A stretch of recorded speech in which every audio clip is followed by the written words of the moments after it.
Di dunia yang keras ini, kita tidak hanya diajarkan untuk bertahan, tapi juga untuk bertarung.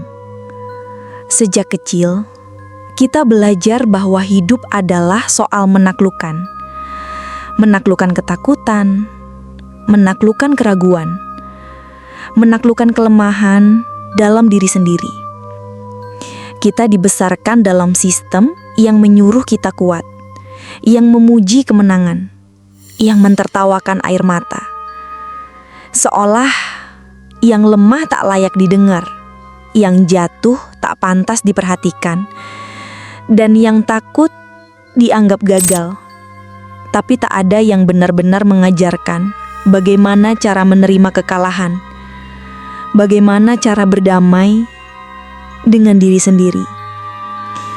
Semua orang menyuruh kita untuk terus bergerak maju, tapi tak ada yang memberitahu kita bahwa terkadang kekuatan sejati ada dalam diam. Kita hidup di tengah perlombaan tanpa akhir. Media sosial memamerkan puncak, tapi menyembunyikan proses. Kita melihat trofi, tapi tidak melihat luka.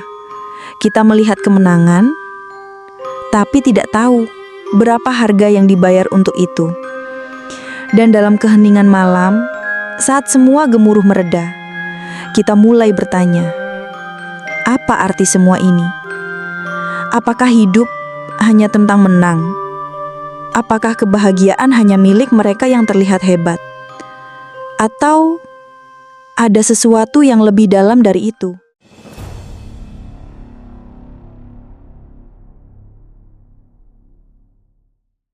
Di balik semua pertarungan itu, ada satu pertanyaan yang mengintai dalam sunyi. Untuk apa sebenarnya aku bertarung? Dan mungkin jawaban itu tidak ditemukan di atas ring, bukan di antara sorakan, tapi di dalam hati yang diam-diam bersujud. Kisah ini bukan hanya tentang petarung, tapi tentang kita semua yang sedang berjuang, yang pernah jatuh, yang masih belajar untuk melepaskan. Dan disinilah kisah itu bermula, tentang seorang anak muda bernama Bel Muhammad yang lahir di tengah riuh kota Chicago, namun membawa lupa dan harapan dari tanah Palestina. Dan tentang seorang legenda, Habib Nurmagomedov, yang tidak hanya mengajarkan cara bertarung, tapi cara tunduk, bukan pada lawan, tapi pada takdir. Di tengah kota Chicago yang dingin dan sibuk, di antara gedung-gedung tinggi yang menjulang, lahirlah seorang anak laki-laki bernama Belal. Ia tumbuh besar di jalanan yang keras, tempat di mana kelembutan dianggap kelemahan, dan identitas adalah sesuatu yang harus disembunyikan, agar tak menjadi sasaran. Belal tumbuh sebagai anak Palestina di negeri yang tidak pernah mengerti apa itu menjadi Palestina. Di rumah, ayah dan ibunya terus mengingatkan, "Nak, siapapun kamu kelak, jangan pernah lupa siapa dirimu." Mereka tidak mewariskan harta, tapi mereka mewariskan harga diri. Harga diri yang dibangun dari reruntuhan kamp pengungsi, dari tangis ibu yang kehilangan anak, dari masjid-masjid yang disapu debu, tapi tak pernah kehilangan cahaya. Bagi Belal, Palestina bukan hanya tempat di peta. Palestina adalah rasa, adalah luka yang diturunkan dalam diam, adalah nama yang selalu dibisikkan ibunya dalam doa setiap kali azan subuh berkumandang. Tapi saat ia keluar rumah, dunia berubah. Di sekolah, ia diejek karena namanya. Di lingkungan, ia dianggap asing. Dan di ring kehidupan, ia dipaksa memilih. Menghilangkan siapa dirinya, atau belajar bertarung. Belal memilih yang kedua. Ia belajar bertahan. Dari ejekan, dari diskriminasi, dari dunia yang tak memberinya ruang untuk bernafas sebagai dirinya sendiri. Dan dari sana, lahirlah seorang petarung. Bukan karena ia ingin kekerasan, tapi karena dunia memaksanya menjadi kuat. Ketika pintu UFC terbuka, banyak yang mencibir. Siapa dia? Tak punya nama besar, tak punya sponsor. Petarung Muslim, Palestina. Mau jadi apa dia di sini? Tapi Belal tak datang untuk tepuk tangan. Ia datang untuk satu hal, untuk membawa suara mereka yang dibungkam.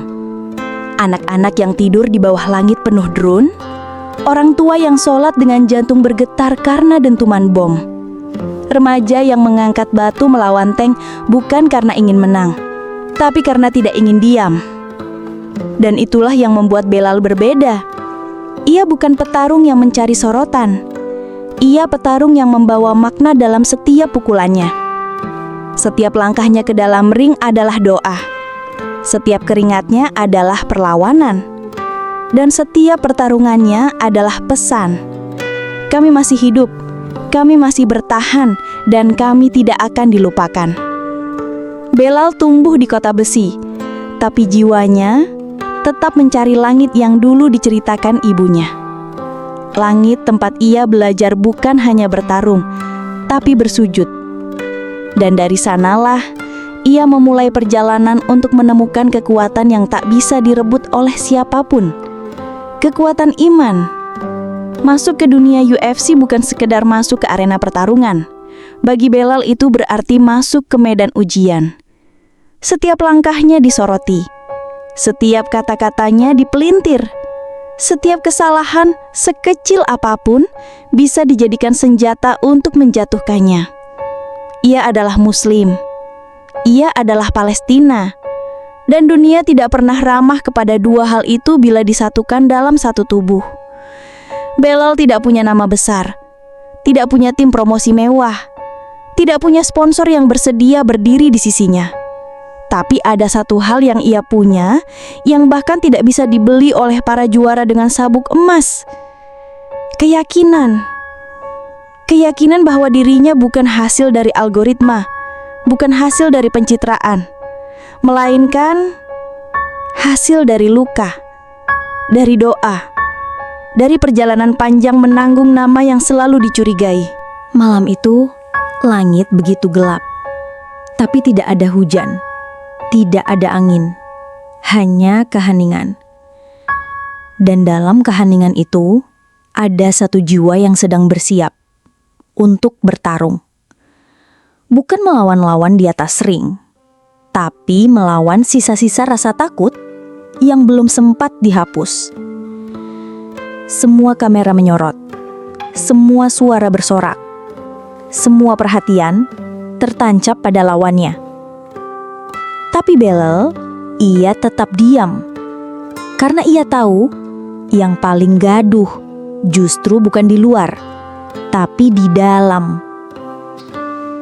Dan malam itu, semua kegaduhan itu mendadak lenyap. Kata-kata Habib masih bergema dalam jiwanya. Kalau Allah ingin kamu menang, kamu akan menang. Kalau tidak, itu karena ada alasan yang lebih besar. Kalimat itu, yang dulu hanya terdengar seperti nasihat, kini terasa seperti kebenaran. Sebuah wahyu yang datang lewat lidah seorang saudara. Waktu terasa berhenti, semuanya melambat. Langkah menjadi ringan, dada menjadi lapang. Beban tak lagi terasa seperti beban, karena ia sudah melepas. Bukan menyerah, tapi menyerahkan. Dan saat ia menunduk di sudut ring, di sana ia tidak lagi meminta kemenangan. Ia tidak lagi berdoa untuk menang, tapi ia berdoa agar hatinya tetap lurus, apapun hasilnya nanti. Seketika, semua beban hilang. Tidak ada lagi rasa ingin membuktikan. Tidak ada lagi rasa ingin diakui. Yang tersisa hanyalah keikhlasan. Dan dari sudut ring, dari balik sorotan yang tidak tertuju padanya, ada satu hal yang tumbuh diam-diam. Keberanian. Tapi bukan keberanian untuk menang, melainkan keberanian untuk menerima apapun yang akan terjadi. Belal bukan lagi petarung biasa malam itu. Ia adalah simbol dari seseorang yang telah melepaskan semua ego dan menggantinya dengan satu hal: tawakal. Ketika nama Belal dipanggil, ia tidak berlari, tidak melonjak, tidak berteriak. Ia hanya berjalan. Pelan, tapi pasti. Karena kini setiap langkahnya bukan hanya dituntun oleh strategi, tapi oleh keyakinan bahwa Allah telah menuliskan ini semua sejak lama. Dan malam itu, ketika waktu berhenti, Belal masuk ke arena. Bukan untuk menguasai ring, tapi untuk membebaskan jiwanya. Malam itu, di tengah sorotan kamera, di hadapan ribuan mata yang menatap layar, dan jutaan ekspektasi yang menggantung di udara, Belal Muhammad masuk ke ring. Tapi ia bukan lagi orang yang sama. Ia bukan lagi petarung yang ingin membuktikan sesuatu. Ia bukan lagi anak Palestina yang takut gagal. Ia adalah jiwa yang merdeka. Karena ia telah melepaskan segalanya dan menyerahkannya kepada Yang Maha Menentukan. Bel berbunyi. Pertarungan dimulai. Pukulan demi pukulan dilayangkan. Darah, keringat, napas terengah. Tapi Belal tetap tenang. Matanya tidak menyala karena amarah, melainkan karena keyakinan. Dan akhirnya, pertarungan itu selesai. Wasit mengangkat tangannya. Belal menang. Suara penonton meledak. Lampu panggung menyala. Komentator berteriak. Kamera menyorot. Sponsor berlomba mendekat. Tapi Belal, ia tidak melonjak. Ia tidak mengangkat sabuk tinggi-tinggi. Ia tidak mengangkat tangan ke langit. Ia bersujud. Di saat dunia ingin dia berdiri gagah, Belal memilih untuk merendahkan diri. Menempelkan dahinya ke tanah. Tempat kita semua berasal. Tempat kita semua akan kembali. Karena ia tahu, ini bukan tentang dirinya, bukan tentang sabuk, bukan tentang sorakan, tapi tentang takdir. Ia tidak pernah memenjarakan dirinya dalam ambisi. Dan karena itulah, malam itu ia dibebaskan. Bebas dari ego, bebas dari haus pengakuan. Bebas karena ia telah menyerahkan semuanya kepada Yang Maha Menentukan. Dan di tengah keramaian dunia, ia hanya mendengar satu suara. Suara hatinya yang berkata, "Aku bertarung karena Allah mengizinkan aku berada di sini. Dan hasilnya hanya Dia yang tahu." Hari itu, Belal Muhammad berdiri di atas ring. Tapi jiwanya telah bersujud di hadapan Tuhan. Dan dari sanalah dimulailah kemenangan yang sejati.